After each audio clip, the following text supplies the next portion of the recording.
So as we read our text today in Matthew 21, it is so imperative for us to understand the cultural and the historical context of this chaotic temple marketplace that Jesus busts up into. We know now that in the Christian church, what we celebrate as Holy Week is Passover week in Jewish tradition and the Jewish calendar. So let's think, what did Passover week actually look like for the city of Jerusalem during Jesus's time? The city was filled to the brim with over 2 million Jews coming on pilgrimage to the city to celebrate Passover and offer sacrifices at the temple. So this market that took place in the outer court of the temple was founded and established with very pure intentions in mind. These pilgrims that were sojourning for over hundreds of miles away to come to Jerusalem, this marketplace allowed them the opportunity to not have to haul a bull or a goat or a dove or a lamb hundreds of miles into the city. What began as something with pure intentions and a blessing to these sojourners on pilgrimage for Passover quickly became an opportunity for dishonest gain and for swindling. This is why Jesus literally refers to this marketplace as a den of thieves or a den of robbers. The merchants at this marketplace were raising the price of sacrificial offerings over 50 times what they were worth if you would have purchased your sacrifice outside of the city. And when you came to the temple, you had to go to a money table to pay your temple tax.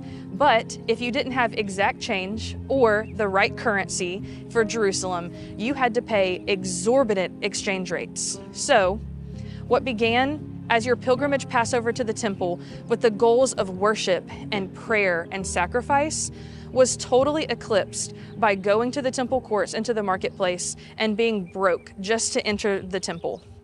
Also, the marketplace was so loud and so chaotic that people could not even come to pray. So now enters Jesus into the temple, his Father's house, what he calls a house of prayer, that has now been converted into the epicenter of greed and chaos and distraction. This was the only part of the temple that was available and open to all people of all nations to come and offer sacrifice and pray to God.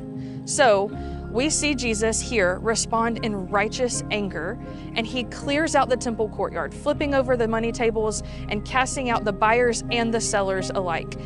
And he removes all barriers and all hindrances standing in people's way to come and pray to the Father. And we know this is a foreshadowing of what's about to happen later on in that week, him continuing to remove all hindrances to the Father.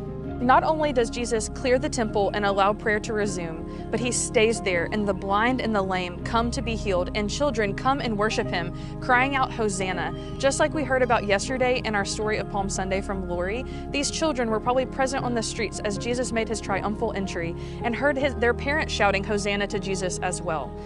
As amazing as that is, we see this foreshadowing of Jesus being direct access to the Father and being so approachable in the temple courtyard. Our passage actually concludes with the chief priests and the scribes witnessing these amazing miracles, hearing what Jesus is saying, and they still become indignant and offended by Jesus. Whether they were upset that Jesus challenged their authority again, or he disrupted this commercial activity in the temple courtyard that they probably were benefiting from financially, or they were offended that the children in the courtyard recognized Jesus as the Son of David, we see that these chief priests and these scribes miss the promised Messiah right in front of them. They miss direct access and healing from our Savior.